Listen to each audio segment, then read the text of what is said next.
और अगली खबर नरसिंहपुर से, जहां युवती की गोली मारकर हत्या कर दी गई है। हत्या का सीसीटीवी फुटेज सामने आ चुका है। युवती के साथ आरोपी चल रहा था, गोली मारकर भागता हुआ सीसीटीवी फुटेज में नजर भी आया। जबलपुर में नौकरी करते हुए युवती, आपको बताया कि अमरावती एक्सप्रेस से गोटेगांव अपने घर लौट रही थी। 20 साल की युवती जिसके साथ ये घटना हुई, सिंधी कॉलोनी शीतल धर्मशाला के पास की पूरी घटना। नरसिंहपुर से बड़ी जानकारी आपके साथ साझा करें। तस्वीरें आप देखिए नरसिंहपुर की, किस प्रकार खुलेआम इस तरह की वारदात को अंजाम दिया गया। 20 साल की युवती जो कि अपने घर वापस लौट रही थी, उसी दौरान गोली मारकर हत्या कर दी जाती है।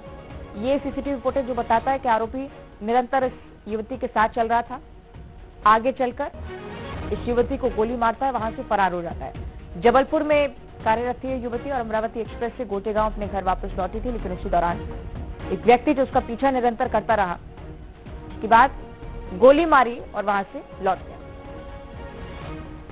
सहयोगी आशीष हमारे साथ जुड़ रहे हैं। आशीष, क्या रहा पूरा घटनाक्रम और क्या वजह स्पष्ट हो पाई अभी तक? जी अवंतिका, अभी तो इस मामले में जो हमने एसडीओपी से बात की है तो उन्होंने बोला है कि प्रेम प्रसंग इस मामले में हो सकता है, जिसके चलते ये मामले को पूरा रूप दिया गया है। रात में लगभग 10 बजे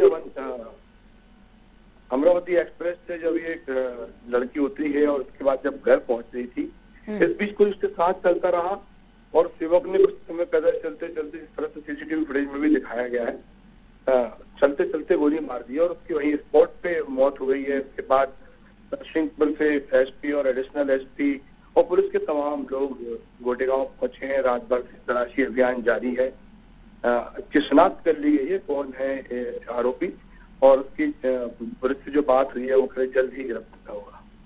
ठीक, उम्मीद है कि गिरफ्तारी जल्द ही हो। आशीष, ये भी बताइएगा कि आप परिजनों से बातचीत हो पाई, क्योंकि अगर आशंका प्रेम प्रसंग को लेकर है तो कहीं ना कहीं कोई सबूत?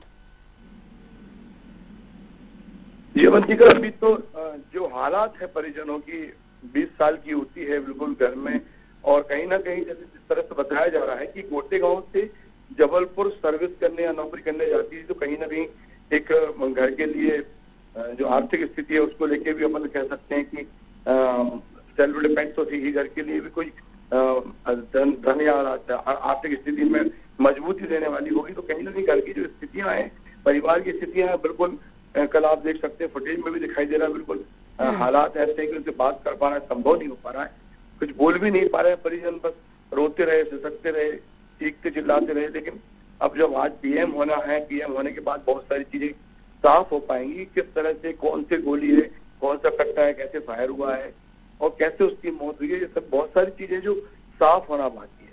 और बहुत गंभीर ये मामला आशीष, की सीधे कानून पर भी सवाल उठेंगे, किस प्रकार से बहुत आसानी से अपराधी पहुंचता है, गोली मारकर फरार हो जाता है, और आम सड़क है मुझे लगता है, इसके बावजूद किसी की मौजूदगी नहीं।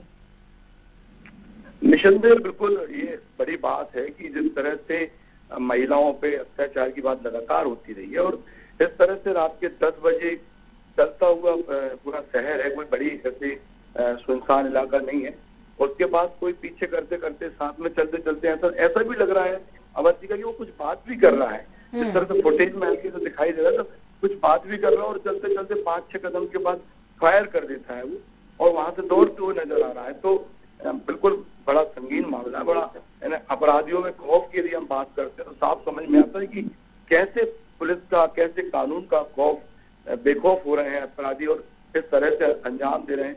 तो समझ में आ रहा है कहीं ना कहीं जो कट्टा है या गोली है वो भी कहीं समझ में आता है कि आने वाले समय में ये साफ होगा कि वो भी लाइसेंस ही नहीं है। उम्मीद है कि जल्दी खुलासा पुलिस की तरफ से भी हो। बहुत शुक्रिया आपका आशीष। हाँ, यहाँ गोटेगांव थाना अंतर्गत एक युवती की मौत की जानकारी मिली थी, जिसके जाके देखने पर मर्डर टाइप घटना लग रही है, जिसके लिए आरोपी लगभग ज्ञात हो गए, तो उसकी तलाश पता चली जाती है। प्रयास कर रहे हैं, वजह अभी खुल के सामने नहीं आई, पर संभव तो प्रेम संबंध लेके कुछ चल रहा है। और मध्य